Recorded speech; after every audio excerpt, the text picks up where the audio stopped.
सूफ़ी बुज़ुर्ग हज़रत निज़ामुद्दीन औलिया रहमतुल्लाह अलैह अक्सर फरमाया करते थे कि हमसे दो धोबी का बेटा ही खुश नसीब निकला, हमसे तो इतना भी ना हो सका।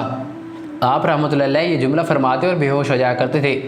एक बार मुरीद ने हज़रत से पूछा कि धोबी के बेटे का माजरा क्या है, जिस पर आप रहमतुल्लाह ने फरमाया कि धोबी के पास महल से कपड़े धुलने आया करते थे। इनका एक बेटा भी था जो जवान हुआ तो कपड़े धोने में वालिदैन का हाथ बटाने लगा। कपड़ों में शहज़ादी के कपड़े भी थे, जिनको धोते धोते वह शहज़ादी के नादीदा इश्क में मुब्तला हो गया। मोहब्बत के इस जज्बे के जाग जाने के बाद इसके अतवार तब्दील हो गए। वह शहज़ादी के कपड़े अलग करता, उन्हें खूब अच्छी तरह धोता, उन्हें इस्त्री करने के बाद एक खास निराले अंदाज में तय कर रखता।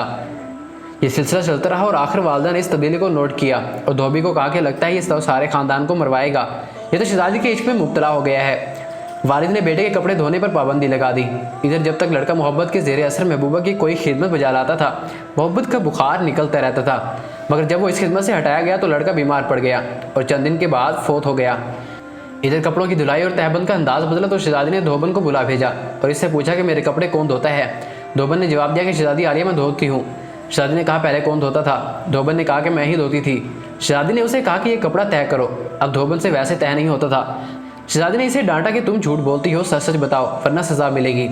धोबन के सामने कोई दूसरा रास्ता भी नहीं था और दिल भी गम से भरा हुआ था। वो ज़ारो कतार रोने लगी और सारा माजरा शहज़ादी से कह दिया। शहज़ादी ये सब कुछ सुनकर सन्नाटे में आ गई। शहज़ादी ने कुछ देर बाद सवारी तैयार करने का हुक्म दिया और धोबी के बेटे की कब्र पर फूल चढ़ाने पहुंच गई। बाद में सारी ज़िंदगी शहज़ादी का ये मामूल रहा कि वो धोबी के बेटे की बरसी पर इसकी कब्र पर फूल ज़रूर चढ़ाने आती थी।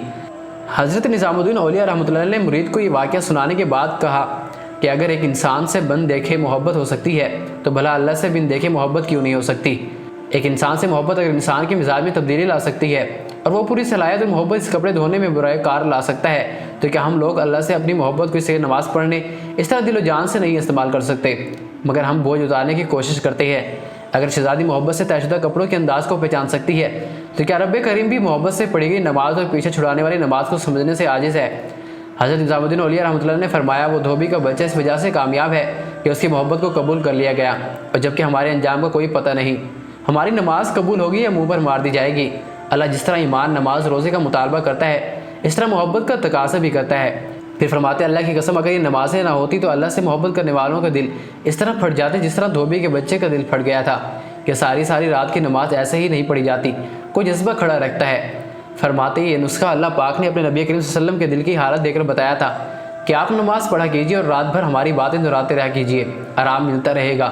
इस वजह से नमाज के वक्त आप सल्लल्लाहु अलैहि वसल्लम फरमाते थे ए बिलाल रज़ी अल्लाह तआला अन्हु अज़ान देकर हमारे सीने में ठंड डाल दो।